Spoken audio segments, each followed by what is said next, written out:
Welcome to the Black experience of being human in the creative society. My name is Dudley Najieb, along with Lennice Najieb. And we first want to tell you a little bit about ourselves and why we felt it is important to talk to you today about the creative society. You know, Lennice, my experience with the creative society first began with searching online, because me and you will watch late night about earthquakes. I know that's crazy, right? A pastime. Yeah. We're watching about earthquakes and floods. And I know you're like this math person. You're always trying to figure out why this is happening. Yeah, I'm always looking for solutions. I'm always trying to find out how this is happening, and I have a curiosity of the details of what it is that we're watching. So I decided to, I guess, research a little bit more. I'm looking online, and first we see Roy Starr. Yes. I'm like, whoa, who is this? Roy And Starr. he had a cool video, right? I'm like, we can add this to our Blended TV channel. Blended TV is our climate change, clean energy, green technology channel that we have under our AMP TV label. Yes. And so we're always looking for content that's going to excite the viewers. And he just had this, whatever the video was, it was really cool. It was really fascinating because he was talking about people coming together. And then he talked about climate change. And that was the first time I had heard, like, in a rap song about climate change and coming together. And I showed you, you're like, oh, that's pretty fascinating.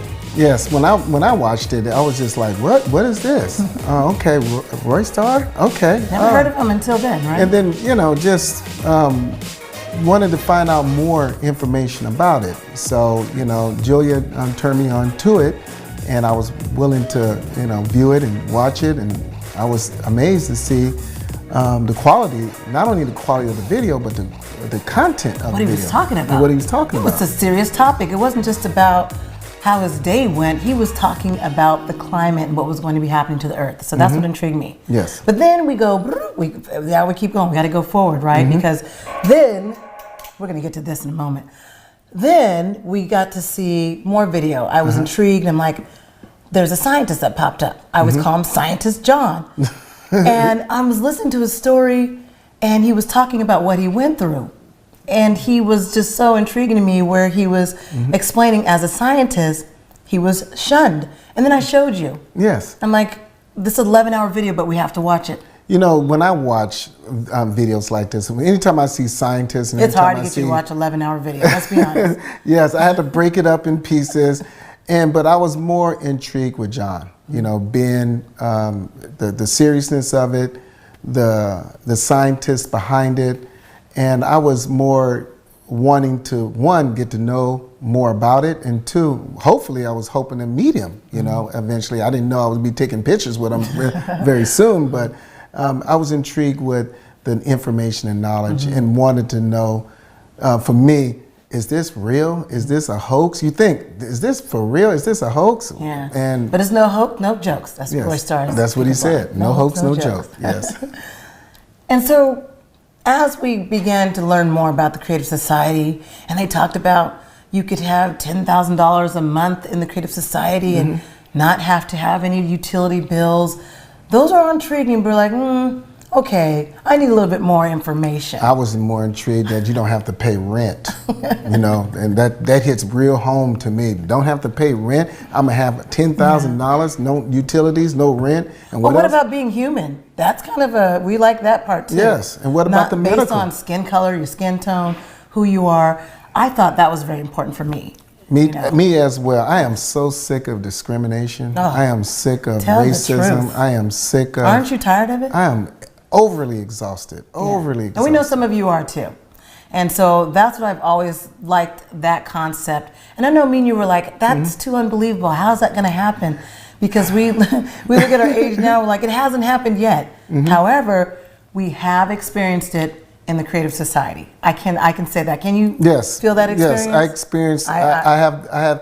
I noticed the genuine care, the genuine love, the genuine support that I haven't seen anywhere else. I'll just be honest. And so we want to first be honest with you about that, because we would tell you, if we were being treated bad. Let me tell you something, even just visiting members of the Creative Society, I'm probably gaining weight, because they make sure that you are fed if you don't have food or whatever the case might be. They really take care of you because they care about you as a human being. So I would definitely tell you, my background as a journalist, I'm all about the truth. And I want to bring the truth to you all. This Black experience of being human, it might be a new concept for some of you. And it was kind of new for us too. We were like, are we really going to be treated as a human being? Am I really a priority just of who I am, where no one cares about my skin color?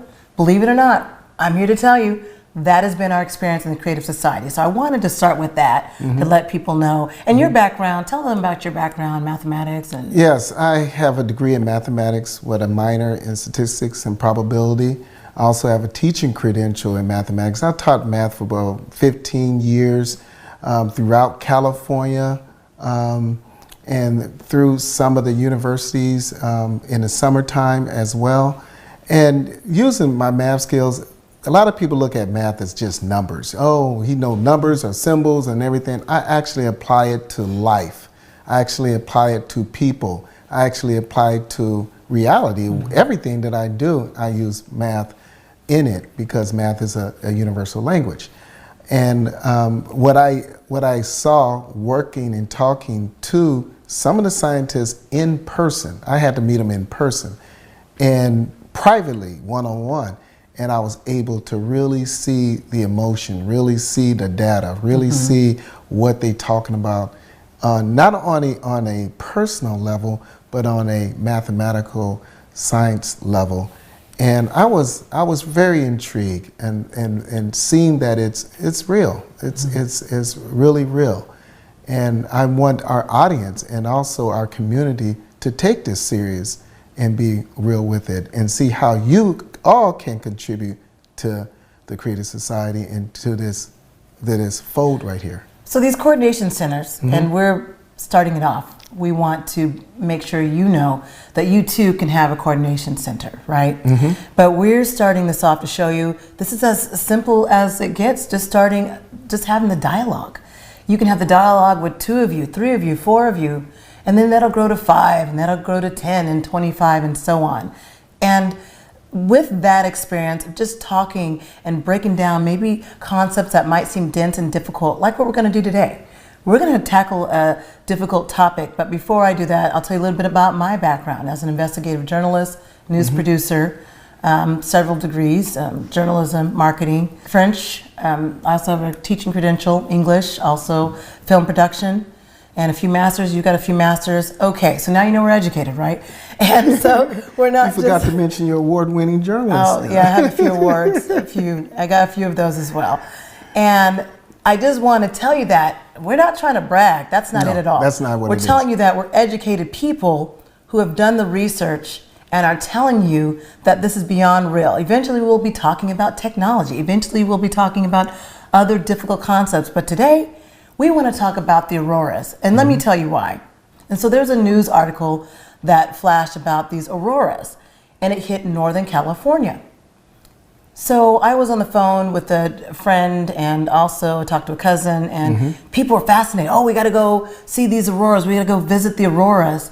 And me and you were both mortified, right? Because we've been at the conference. We've seen the 11-hour video. We've seen what these auroras are. They're not what you think they are. They might be beautiful in colors. Ooh, ah, look at the pink, look at the green. And we're like, ooh, ah, yes, look at the pink, look at the green. Yes. And we want to be able to explain that to you. But first, we have to break down the sun. When you look up in the sky at the sun, you're thinking, oh, the sun is shining. I love the beautiful rays. I am in the sun. I'm enjoying it. And there's always that myth we've talked about how Black people can't get skin cancer, but me and you know, thanks to Inbu and Tiffany Midwa's forum, melanoma is very much a thing for African Americans, for everyone. The sun. So we want to, if you can give us an analogy, how big is the sun? How big is it? Well, if you think about the sun, you know, it's huge. It's very huge. And when you look at, when you think about the sun, just go to the beach and you see like a grain of sand. You know, a tiny grain of sand, just one tiny grain of sand. I know the beach is so filled of sand, but you just take one of those sands and you put it in a big bowl where you can, or a big volume bowl where you can put each sand in there. Well, it takes approximately 1 million of those sands, but each sand represents one Earth. That's how big the sun is. So that can give you some kind of a projection or a perspective of the size of the Earth and compared to the size of the sun. So that's how big. Well, that makes sense. So how many Earths can actually fit within one sun, you think, approximately? Well, like I said, I say approximately, they say approximately 1 million, but I say approximately maybe 1.3 million, somewhere around there. But it's say approximately 1 million.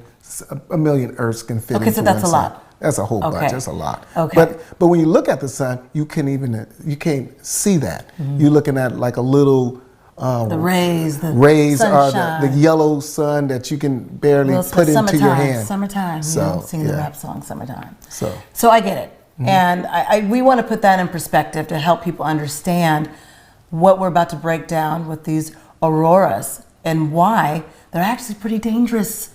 They are, when you're talking about radiation coming from the sun, as beautiful as it may be, we have to help people understand that without the protection and with the magnetic field weakening, that these rays, these beautiful rays from the sun, can be very damaging and also cancerous and also mutations. And that's what we wanted to help people understand. Those beautiful auroras, do not go visit them. And I want to play a clip of the video. Yeah, I like to see and it. see, and we'll stop and break it down because it's really dense information. And so we figured in this Black experience of being human in the creative society, any questions that you have, please definitely send that to us. You can go to blendedtv.me or amptvnow.com and send us the questions you have. We want to be able to have these forums, answer your questions, and maybe have you participate in your own coordination center eventually. But we're starting it off. You can be with us and be able to ask us the questions, and we'll break down as much as we can.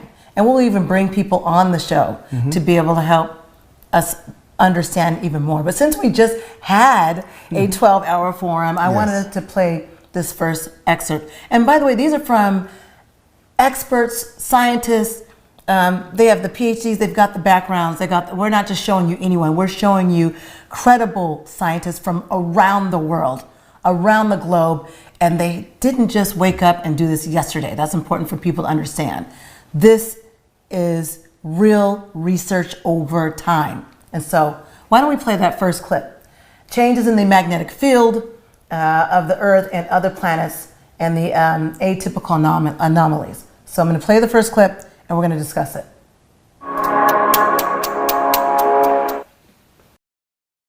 During each 12,000-year cycle of catastrophe, there is a drift of the magnetic poles, which we are observing now. The pole shift from 12,000 years ago is called Gutenberg excursion, 24, Lake Mungo, 36, Mono Lake, 48, La Champ, and so on. In past cycles, the magnetic field also weakened. For example, according to the paleomagnetic research and dendrochronology, during the La Champ event, the planet's magnetosphere shrank to about 3.8 times the Earth's radius.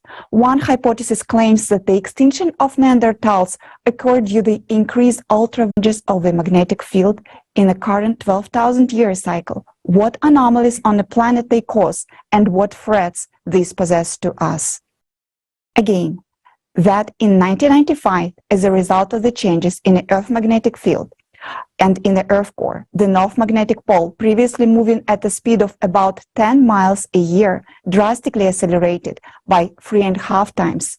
This is the result of heating of the ultraviolet, X-ray, gamma, and their derivative is threatening us. This also means that an even greater flux of the external cosmic impact is penetrating towards the core. Wait, can we pause there for a minute? Because we're saying only a 10% weakening of the Earth's magnetic field. Why do you see that as a lot when you're looking at the weakening? 10% is a lot.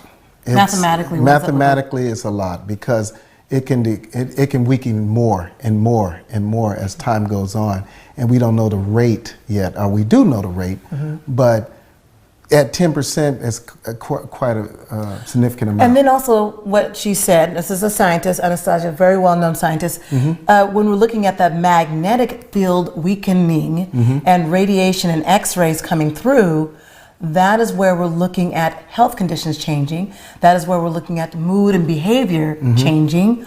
All of things add to it. See, people forget that our body is made, at least 60% water, and that we too run on an electric field within our own bodies. A lot of people also don't realize as well is the animals. What we eat is affected by those rays. It's affected by the nutrients that's in the ground and also by the fruits that's also growing up as well. So radiated food, I mean, we have to look at all of those things when we're looking at the weakening of the Earth's magnetic field. And that's just a part of it when we're talking about the weakening of the Earth's magnetic field. We got to talk about the sun rays that are coming through there. So I'm going to let Anastasia continue, but I wanted to first explain that that's significant to understand that the weakening of the field itself is problematic. Yes. Okay, because what's coming through, the X-ray, the radiation, and so forth. And why we're seeing more health elements as well, the cancers and the mutations that people don't have an explanation for. There is another sign of the changes in the Earth magnetic field, which indicates the stabilization of the core and is probably unexpected for you. These are atypical auroras. You probably noticed that this year there are particularly many abnormally bright and frequent auroras in various non-typical places of the planet. People have posted numerous photos and videos on social networks admiring this phenomena. However, unfortunately, there isn't anything to admire, and now we will explain why. What is an aurora? This is the interaction of the solar wind with the Earth magnetic field and the atmosphere. In simple terms, the solar wind particles interact with oxygen and nitrogen, causing them to emit light, which we observe as an aurora. Depending on how deeply charged particle can penetrate the atmosphere, what energy they have, the auroras with different colors we will observe. Each altitude has its own color, which is determined by the composition and density of the atmosphere. On Earth, we used to see green auroras, mainly on the poles. Green auroras occurs at the height of 60 to 130 kilometers above the Earth. Then solar wind particles with a medium energy interact with atomic oxygen. However, the auroras also can be red. It occurs due to the interaction of high-energy solar wind particles with atomic oxygen. Usually, it appears at the heights above 130 miles because such high-energy particles were prevented by the magnetic field from penetrating below this altitude. Red auroras were rare. They occurred only during the intense magnetic storms. Now... Whoa, did you hear that? She said, red auroras are rare and only occurred in these the geomagnetic storms. And at the time of doing this particular video in April, we had some very high geomagnetic storms to the point where it hit the news cycle. And that's what that headline that we talked about, that we were discussing in the very beginning of this program. So the beautiful colors that people are seeing, normally you see them at the poles. We've heard about people taking visits to these poles to see the beautiful auroras, the green, and maybe it's not so bad with the green. And yet now people are seeing the reds, and red is bad, and also the purples. So the fact that they saw them in Northern California, are you concerned? I'm very concerned. You know, that's where I'm from. I'm born and raised in Northern California, Richmond, California to be exact. And I have relatives there. I have my mother there. And I know if they're not informed of what it is, they just go in there as a trip. Sightseeing. Sightseeing trip, or some way where they can enjoy the colors. Oh, look at the beautiful purple colors and the red colors and the orange colors, and let's go to a trip like they're going to the beach or something. So you like don't that. think anybody would say, oh, look at the beautiful radiation. No. The red radiation. No. Okay, so but that's the concept that we want to help you understand. When you're looking at the color codes, there's danger there. So you have to understand what you're looking at. And we thought it was so important to talk about this. And we know it's a dense topic to discuss. We get it. Yes. And that's why we're literally stopping the video at just 30 seconds and 40 seconds and so forth, because we just want you to understand how dangerous it actually is to go visit these auroras and not go sightseeing. It's not the thing to sightsee right now. No. It's the radiation that's coming through, and this is what's going to be causing those illnesses to come. And we don't know how fast those illnesses will develop. We don't know if that'll be within a month's time or years, but it will happen. So let's continue there. We observe an extremely alarming anomaly. Not only red auroras become more frequent, they already been observed at the altitude lower than 55 miles. What does it mean? First of all, this means that the magnetic field is weakening, and those active high-energy particles of solar wind, which were supposed to be reflected by the magnetic field, and they are freely penetrating deeper into the atmosphere and beginning to interact with atomic oxygen closer to the Earth. This is important to note that there is a penetration of larger, more highly charged particles that act more destructively. The fact that the red auroras occur in the lower layers of the atmosphere means that there are no longer protection above. The second reason why the auroras are behaving abnormally is the descent of the upper layer and middle layers of the atmosphere. The atmosphere is contracting, it is sinking, and the density of its upper and middle layers is decreasing. Moreover, its chemical composition is changing. Satellite data has revealed a decrease in the concentration of oxygen by 2 to 4 times at the altitudes of 80 miles. And Wait. Did you hear what she just said about oxygen decreasing? So the solar winds are able to penetrate because there's no protection there.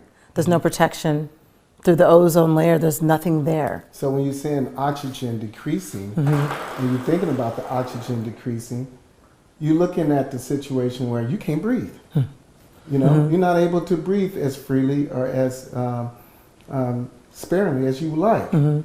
So without oxygen, oxygen go to your brain. You can't think. You can't. Less oxygen going to your brain. Less oxygen going to your brain. You can't think. You can't function.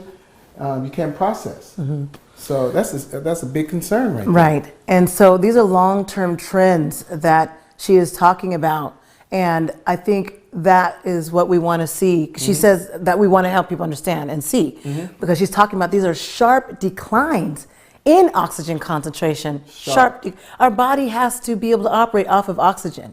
And that is the problem, is that we don't realize how important that is. We live off of oxygen, and without it, we die. You know, I don't mean to say it like that, but it's like a doom and gloom if we don't have oxygen. It keeps decreasing like that. And so when we're looking at these solar winds, and remember how big the sun is. You're talking about at least 1 million Earths. That's how big the sun is, and these are the solar winds that are coming through. Let's continue. And the rate of the oxygen loss is significantly exceed all predictive model, indicating some pathological process leading to a decrease in oxygen in the atmosphere. Scientists also record the destruction of ozone by solar wind at the altitudes of 50 miles, and soon we will see the ozone layer being destroyed in the stratosphere at the altitudes of 30 miles. This means that we will lose our protection from UV radiation. Red auroras are already appearing in mid-latitude. Many of these were observed in February and March 2023. On January 5th, 2023, the sky over Germany was colored red. This was example of anomalous static red aurora. In addition to anomalous red aurora, blue, teal, white, and even pink auroras have also been observed, which also indicate the penetration of solar wind closer to the surface of Earth and cracks in the magnetic field. During the solar flares, auroras are increasingly moving towards the equator. For example, during the strong magnetic storm on March 24, 2023, which scientists could not predict in advance and did not expect its arrival, the auroras was observed in the United States, even in southern regions, such as Virginia, North Carolina, Oklahoma, and in Arizona. Polar auroras started reaching southern latitudes in Europe, such as Czech Republic, Ukraine, and southern Russia. Unusual bright and frequent auroras, which now occur far from the polar region, cannot be explained by activity of the sun, as the sun is in a prolonged minimum of its activity, meaning that the fewer particles. The reason I want to pause it is so people can see this part where she says, why do we observe unusual auroras? Take a look at that. Bullet point number 1, critical weakening of the Earth's magnetic field. So any of those pinks, those are cracks in the magnetic field that she talked about. So even the beautiful pinks that you're seeing and reds, those are huge cracks in the magnetic field. Bullet number 2 says, atmosphere contraction, density changes in the upper is layers of atmosphere. And then bullet point number 3 says, change in the chemical composition of the upper atmosphere. So if we're talking about lack of oxygen, and that's what we're talking about here when she's looking at that third bullet point, and then unusual auroras can not be explained by solar activity since the sun is in its minimum. The sun, which has this cycle that it goes through, we are at the minimum with the sun cycle. We wanted to help people understand that these auroras that you're seeing might be beautiful, but not as beautiful as you think when you're looking at the whole scope of things in picture. So we're going to finish up and then we'll finalize our discussion. Yes. From solar wind will reach the Earth. The only explanation for the aurora's anomalies is that the magnetic field is critically weakening, the atmosphere is contracting, and the solar wind is descending closer and closer to the surface. This is scary because it shows a large disturbance in the magnetic field, and it is a sign that the Earth's core is no longer working properly. We are horrified by the fact that people are now just admiring this phenomenon without realizing that this is the black mark of Cerberus. Admiring the northern lights with their rare colors is like admiring the cleanliness and sharpness of a blade when you are lying on a guillotine. Unfortunately, the scientific community does not consider the problem comprehensively as they should. These processes will only intensify further, and there will be more and more harsh radiation coming from space. Did you hear what she just said about the guillotine? You heard that, right? Yes, I heard that very clearly. Okay, because I want to make sure you all heard it too, because we're admiring like how the blade's going to look when it pretty much cuts right through us. That's what she said. And this is from a scientist's perspective. A renowned scientist, Anastasia, is explaining about these beautiful auroras that no one's really talking about that. All I'm seeing are news clips discussing about the beautiful auroras. It's all about, oh, look at the site over Northern California. Look at the site over here in Virginia. But they don't have no clue that that is coming into a death sentence. Oh, but now they do. If you're watching the Black experience of being human in the creative society, now you have a clue. We are telling you what's going on. We are digging into the truth to be able to help you explore even yourself and look it up. Don't take my word for it. Take the scientist's word for it. We're just showing you right here what it looks like. Yes. Yeah. And I don't know if we want to go into Scientist John clip. He gets pretty animated as well. And so, but I just want to let you know, you're looking at beautiful guillotines. That's what you're looking at. Yes. Few people know that there is another anomalous phenomenon that has become more frequent in the last few years. It is a logical manifestation of an atypical behavior of a magnetic field, which looks like light pillars. Previously, similar phenomena were observed only during the auroras, but now they start to occur even without them. Currently, these phenomena are mainly observed in cold regions at night when there's a light from street lamps. You can read that such light pillars appear because hexagonal or column-shaped ice crystals are suspended in the air, one above another, and are illuminated by a light source. But recall night-winter photos from 10 to 20 years ago. These you see light pillars on them as often as you see them now. After all, there were street lights, but there were no pillars. What is now keeping the ice crystals in suspended state? This is not just an optical effect. Nowadays, there are more and more cases when light pillars appear in groups. They are brightly colored in the color of the streetlights illuminating them. But the intensity of the pillar glows does not correspond to the brightness of the light source. And what is more abnormal is that light pillars with a red tint or color appeared independent of the light source. What are these light pillars? This is an atypical manifestation of the magnetic field properties, which cannot be detected by our instruments. It indicates a local weakening of the magnetic field. During such phenomena, cosmic radiation penetrates to the surface of the Earth along the magnetic field lines, interacts with the molecules in the air. This is what colors the pillars in different shades, similar to auroras. Ice crystals hang in suspended state along the power lines of the magnetic field. Today, you will learn what causes the local weakening of the magnetic field. Just as in the auroras, the red color in the light pillars indicate molecular oxygen, which we breathe, is being destroyed by harsh cosmic radiation. Molecular oxygen turns into atomic oxygen, which emits a reddish color, reddish light. This in turn indicates that anomalous zones in the magnetic field are becoming more frequent and more extensive, and the power lines of magnetic field are distorted. We've seen this before, a little bit different from the aurora, similar as far as the effects of the breakdown in the magnetic field, right?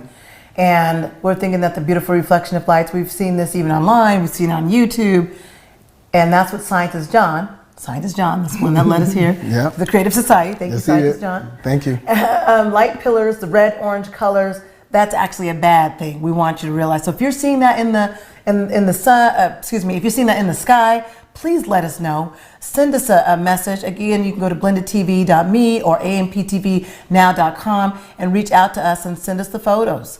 And we can talk about it. We'll give it to the scientists and ask them to expand on it. Ask them to help explain to us what's going on in this photo. Yeah, they have to be, you guys have to be our eyes and ears so you can give that information to us so we can stay abreast to what's going on in your particular area, no matter what state, or no matter what country, or no matter anywhere on the earth. Send that to us. And again, the Creative Society is about making sure that we have solutions. So just like we just did the Global Crisis Forum, there is a way out. We wanted to let you know there is a way out. So we're not just showing you doom and gloom. We're just trying to explain to you what these auroras and these light fixtures that you're seeing in the sky are all about. We wanted to start with that, but don't worry, there is a way for us to be able to manage all of this through the Creative Society. And the reason why you hear people saying that this is the only way, the Creative Society is the only way, is because we are collectively coming together and unifying, having one experience as a human race, and being able to use technology in the most positive way, using AI technology in the most positive way, where we are not harming the earth, where we are not harming ourselves, where we are being able to appreciate one another as human beings. So I just wanted to say that part. And it's not a doom and gloom if we can come together. And right now we are in this information phase. And this whole Black experience of being human in the Creative Society, what we're doing right now is to inform you, is to give you the information and for you to ask the questions. Please don't be shy in asking us a question. If we do not know it, I promise you, we will find the answer. That is the truth. Let's finish up with Scientist John. As a consequence, our atmosphere is subjected to even more severe attacks from cosmic radiation. Now, you understand why such phenomena as light pillars are not at all fascinating, but rather is frightening. Our protective magnetic field is weakening severely. Harsh cosmic radiation is penetrating deeper and deeper into the Earth's surface, and oxygen in the atmosphere is depleting. All this is progressing extremely rapidly, and we, being intelligent and educated people, do not see that. We admire the anomalous polar light pillars, and say, how beautiful. What can be beautiful about impending death? That's where I wanted to stop this show right here. That's what got me and you, right? What could be more beautiful than impending death? Wow. Scientist John, for real? Wow. How did that hit you? Oh, that hit me like a stun that just hit me hard when he said, what can be more beautiful than impending death? You know, when he said that, what came in my mind is an image, of what they used to catch flies in the way. And they used the light, the glowing lights out there to catch flies or mosquitoes, more or less. And then they die. And then they go Zap. right into the light, and they just zip, Yeah. just die. Ding, ding, Yeah. ding. So that was give me, that's my analogy. That's the visual you had. And a visual analogy that I had when people are looking at these lights and going towards the lights. It's the same thing that the mosquito or the fly has going to those little lights where they get zapped. And that's my image, the image you saw. that I saw. Thank you, Dr. and Scientist John Hahn, and for breaking that down and giving us that visual. And so that's what we wanted to explain to you all today, Black experience of being human in the creative society. We just wanted to give you a little heads up about those auroras. Please don't go visit those auroras. I know they look beautiful in the sky, but that is impending death that you're looking at in the sky. That is the weakening of the magnetic field. That is radiation coming through. That is the solar winds coming through. That is possibly cancerous mutations and all of those things. Not to scare you, but there is an answer in the creative society. And we'll talk more about that in more episodes to come in this Black experience of being human in the creative society. My name is Julia Dudley Najieb, along with Lennice Najieb. Thank you for joining us, and we will give you more episodes and breaking down more videos until the next time.